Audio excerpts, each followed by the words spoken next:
చచ్చిపోయినా చెప్పేసి ఆయన సవాలుకు రెడీ, నేను వస్తానన్నాడు. మేము కూడా సవాలుకు రెడీ, మేము ఆల్రెడీ ఇక్కడే ఉన్నాము. దాదాపు 9 గంటల నుంచి ఆయన వస్తారని చెప్పేసి వెయిట్ చేస్తున్నాము. ఆయనకి మేమే చూపిస్తాము ఇక్కడ ఏం జరుగుతుందో ఏ టు జెడ్ చూపిస్తామని మేము కూడా పిలుస్తున్నాము.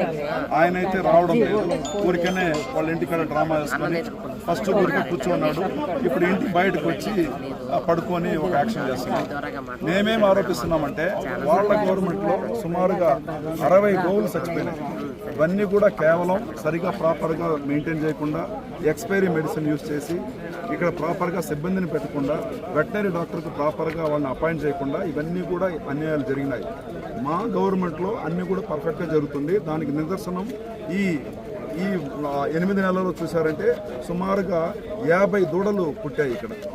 అది మాత్రం కాదు, 450 లీటర్లు ఇచ్చే ఆవులు ఈరోజు 750 లీటర్లు ఇస్తున్నాయి. ఇవన్నీ కూడా చూస్తే ఇది మంచి ప్రభుత్వం, ఇక్కడ బ్రహ్మాండంగా జరుగుతుంది.